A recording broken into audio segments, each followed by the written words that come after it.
Samantala na ang unang lima as we have our tip-off. Rain or shine, pangungunahan ni Jeff Chan at T.Y. Tang, Bo Belga, Reed, and Norwood sa kanilang frontline, while Global Port, they have Mercado and David sa kanilang backcourt, while Taha, Washington, and Cummings complete the lineup para sa mga bataan ni Coach Junel Baculi na ngayong hapon naka-shades pa rin, partner. Totoo yun. And pinag-uusapan nga ni Richard and Miko, itong si Coach Junel, parang sama-sama mo na rin, no? They're doing well. It could be part of a superstition na rin na baka nga mag-carry on yung swerte in this game. Well, in the odds, dahil isang beses lang kailangang manalo itong kupunan ng Rain or Shine, sabihin natin, paborito. At kung titingnan mo yung kanilang karanasan, maaari sasabihin mo na pabor din para sa kupunan ng Rain or Shine, partner, dahil ito halos walang nabago sa kupunan na ito. They know each other very well, including their import na isang balik import. You know, that will actually speak about their chemistry, and napakadali na yun for Rain or Shine to adapt to each other, and hindi na masyado mag-a-adjust yan.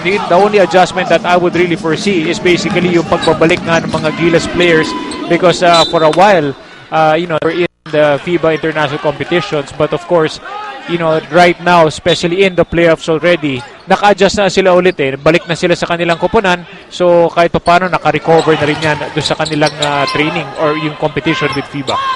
Though the entire elimination round, isa lang ang nirereklamo ni Coach Cheng.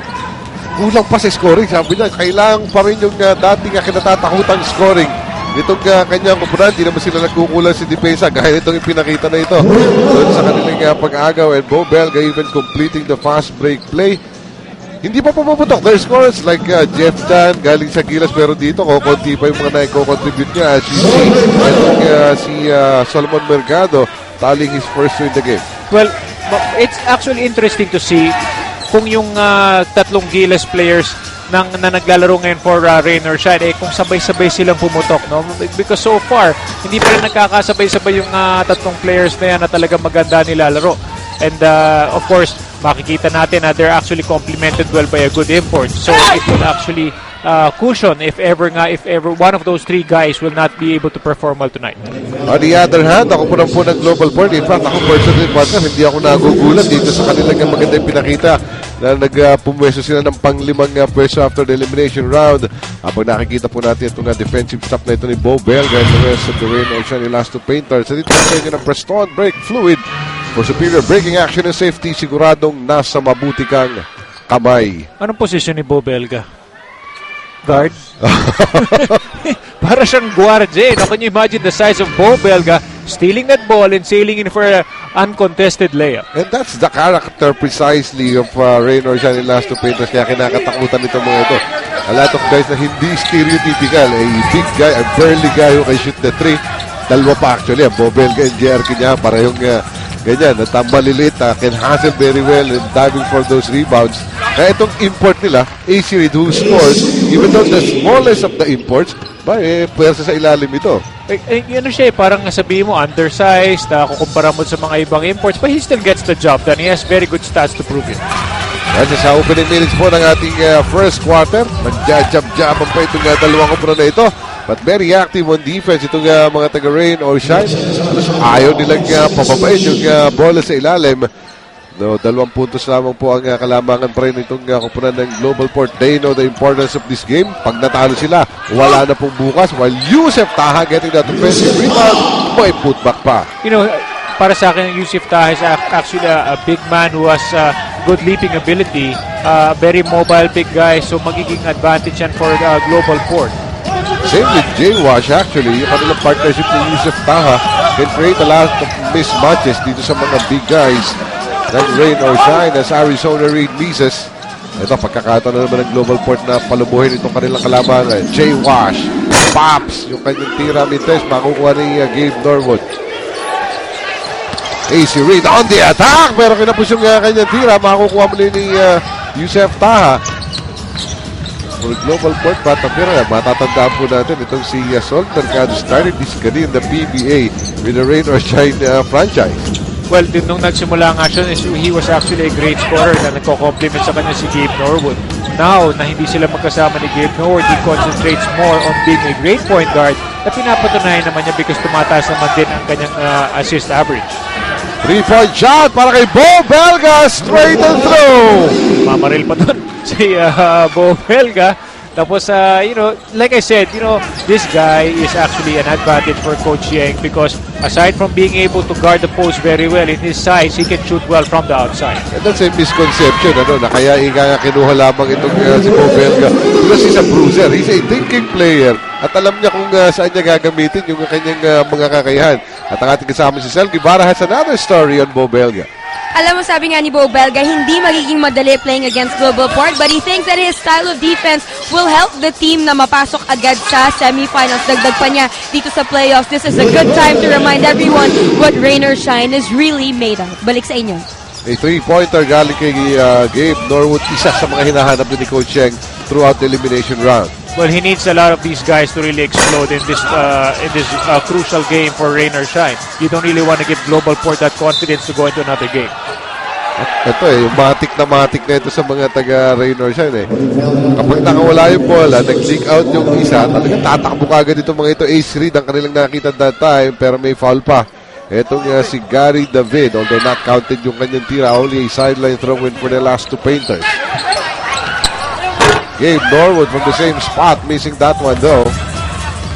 As Gary David waiting for the report. Marquise Cummings, balik kay Granada. Siya ang kakanyo, namitis yung kanyang tira. So it's another 24 for Global Port. That time, Sol Mercado next. Wala doon yung depensa ng rain or shine. Sol Mercado has a nice, easy jumper from 15 feet away. You're looking at a scoring Sol Mercado, already with 6 points. Kalahati pa lamang po ng first quarter ang ating dinadaanan. AC Reed, ang ganda ng trampas doon. Ito si Jeff Chan. And talking about Jeff Chan, isa sa mga hinahanap ng Coach Yenga because in this conference, he's only averaging about 7 points per game. And that's not the Jeff Chan that you like. Well, critical yun for Coach Yeng because he provides the outside artillery. And that's also the reason why he was actually in FIBA. But it's a nice give-and-go play pinakita ni Mercado and Marquise Cummings. But going back to Jeff, etong si Jeff Chan, he is actually a good shooter from the outside, aside from the defenses. Actually, maganda yung simula ni Jeff Chan in this game. Hindi nga siya masyadong sumuscore, but he's actually yung aktibo siya sa depensa. Oo, nare-realize niya na hindi nakiklik yung kanya shooting. He can do a lot more while nasa hardcore siya. Samantala, si Jay Wash with a basket and some taunting dito kaya AC Reed. Parang sinasabi, depage mo naman ako. Well, maganda talaga yung shooting ni Jay Wash. Nagkikarry on pa rin yung kanyang kumpiyansa when he scored 30 points against Ginebra. Bo Belga on the attack. Actually, pumasok yung kanyang layup, but that will not count according to our referees. And that should be a sideline inbound. Paano itatawag? Dito kay Jay Washington on the help defense. Eto, not counted dyan. Pero pumasok. 17-12 ang ating tala. May timeout po tayo. Bo Belga did not count. Parang nakakagulat kasi naman yung mga galaw ni Bo Belga. Pang-guard nga eh. Pang-guard, can you imagine, Bo Belga, that size, that weight, throwing it around the shaded area, it would actually work to his advantage because akala mo mabagal siya but he's actually quick for his size. Partner, i-rewind natin. May steal siya sa midcourt kanina. Yun isa. May 3-pointer. Ngayon may drive naman. So, pag-guardia talaga. Nilalaro itong si Bo Belga. Parang gusto niya ata pagbalik niya sa FIBA, pwede na siyang guard pantapat kila Kamrani. Actually, pagpunta niya ng Spain, guard talaga yung height niya ron. Sa bagay, nga pala. Tama, pang-guardia na si Bo Belga pagdating sa Spain, sa World Championship. Samantala, may foul po na itatawag on Gary David. That would be the second para kay El Granada na hindi pa rin pumuputok dito sa ating laban. Although he has 3 points in the game. Samantala, Jeff Chan, scoring ang kinakailangan sa kanya. But again, Bo Belga has been the most active player dito sa Rain or Shine starters. Nakapagtala na kanyang pampitong puntos. 3 na lang ang lamang dito ng Global Port. Well, he's starting out very well in terms of offense, but hindi lang yun. Aktibo rin siya sa defense. Kanina gusto pa nga niya sumapal above the rim. Marquise Mises, makukuha po ng Rain or Shine. Counter attack. That's Jeff Chan. Kumanyon, malakas. Hindi pa rin makakuha ang kanyang race from the 3-point land. That's Jeff Chan. J-Wash naman yan. Bibiki Gary. O John Dan Salvador handing it back. El Granada Mintes. Pero sumabit to na T.Y. Tang ang matatawagan ng kanyang unang personal foul.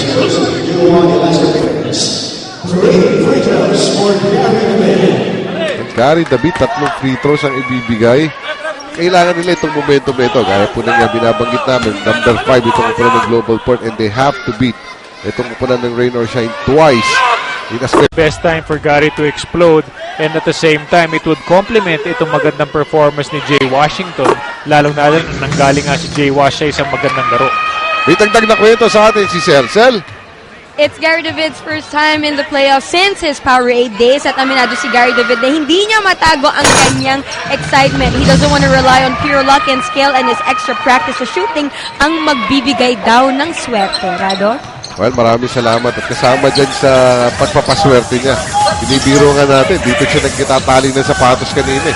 Bagong-bago yung sapatos ni Gary. Sapatos si Gary David, and nakita ko lang siya nung nag-practice siya the other day. Yun na daw unang sinubukan ng kanyang bagong sapatos. Oo, so ito at maganda naman ang talbog ng kanyang swag ngayong hapon na ito. Tama-tala, Jordan Salvador matatawagan ng foul. Coach Yang Yao is livid.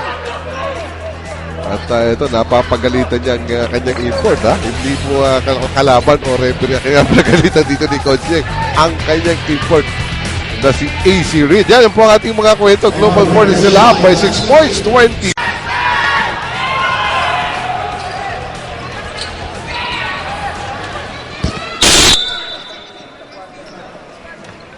Balik po tayo sa Moa Arena as Global Port enjoys a 6-point lead early here in the first quarter. At emotions are high, but not necessarily against their opponents. Well, he really wants to get his message across. Ito si Coach Yang prior to this, before that timeout.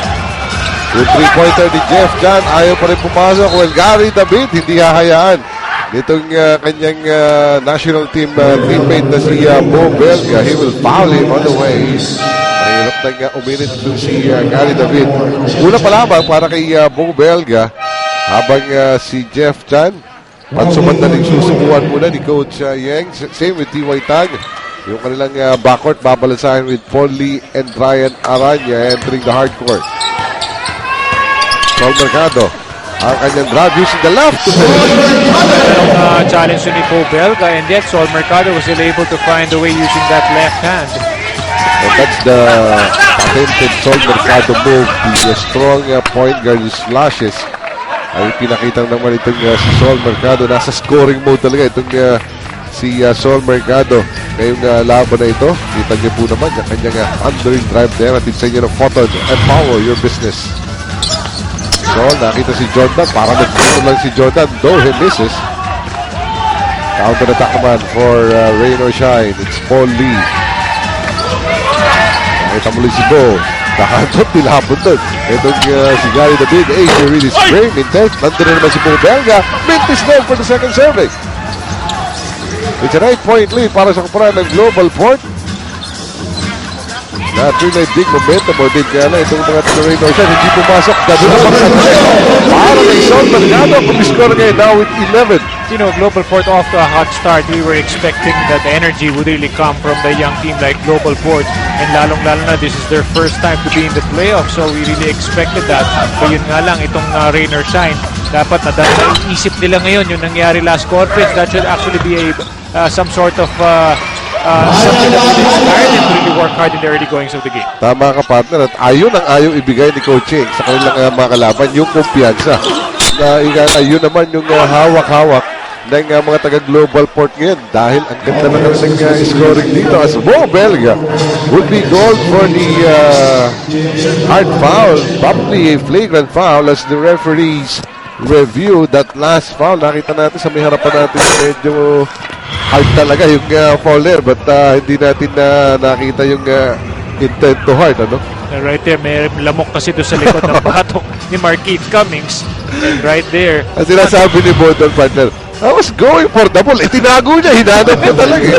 Nandun daw sa likod hindi pwede niya abutin. Regular foul lang talaga. Talagang kita naman na ball ang hinahanap. Sabi ni Bo, huwag mo itatago, hahanapin ko. But maganda rin kay Markeith Cummings. You would expect him to react, especially in a playoff game like this. But he just kept his cool. He just walked away. And that's something good to see with a young import like Markeith Cummings. Pero bumalik nga sa hardcore, he was even smiling.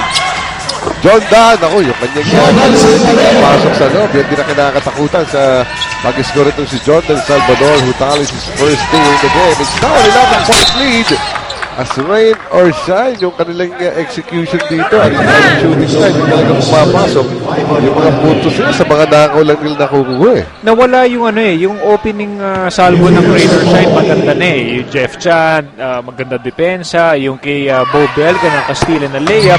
Actually, the Long being hounded by injuries left and right. Literally. Sol Mercado talking about this guy. Nako, puno na ang ating iskoran.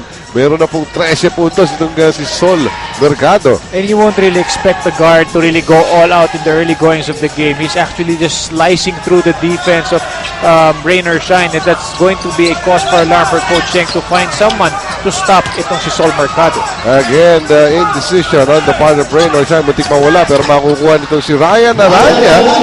Makakascore na pang-apat na player. Masdan po natin ito si Ryan Aranya in their only meeting ng dalawang komponan na ito, which is actually a blowout in favor of Rain or Shine. Si Ryan Aranya, maganda ang nilaro doon. Well, it could be this going to be another big game for Ryan Aranya, thinking na maganda yung nilaro niya in that previous game. Susubukan niyang ulitin para makahabol dito ang Rain or Shine. Kumakaripas naman ang Rain or Shine after that miss by Markeith Cummings. 3-pointer for Paul Lee! Swak na swak! So, kailangan na talagang kumuha ni Paul Lee. He's actually the leading local scorer for Rain or Shine. And at the same time, yung kamatchup na si Sol Mercado, nakakarami na already in double figures in the first quarter. At nabanggit po natin na si Paul Lee, na leading local ng komponan ng Rain or Shine. Actually, the only local na nasa double digit average. But Gary David, bago ang sapatos, but the same hand. Mainit na mainit si Gary, 9 points. And that combination of Sol Mercado and Gary David spelling the difference here with a 9-point lead for Global Port. Di na uso yung mga break-in ng sapatos. Yung Wala na. mainit kagad ang simula ni El Granada in this game with those new pair of shoes. Samantala, ito makukuha pa ni Sol Mercado sa kanyang pagsiksang na iwanan ng bantay against his former buddy. Ito yung si Gabe Norwood. Tap out, paborbolis ng Global Port. As a series of substitutions for both teams. Jari Bañez, Jerby Cruz papasok for Gabe Norwood. At ito naman si Rudy Linganay. First time in the game, papasok na yun para Sol Mercado with Willie Miller, who substitutes para naman dito kay Gary David. Watch for the inbound. Pasok din agad. Grabe, I can just imagine the shooting percentage of Global Port in this quarter alone. Napakataas na because every attempt that they made, halos more than 50% ang kanilang nasushoot. And they have 34 points already. Although patapusin po itong ating first quarter with 8 seconds to go. J.R. Quinyahan, bobomba sa 3, ayaw pumasok. Masisay pa ni J-Wash. A second remaining. Willie Miller, tatapon na lang. Hindi po papasok yun, but enough na matapos ang first quarter para sa Batang Pier na lamang sila ng 11 puntos. Courtesy of this guy, the 13 points of Sol Mercado. And he's really the soul train ngayon. Yung kanyang pag-arangkado sa loob, hindi siya mapigil-pigilan. May trash pang binitaw. Itong si Sol Mercado. So dyan po natapos ang ating first quarter dito sa labanan na ito. Kailangan mabuhay pa ng Global Port.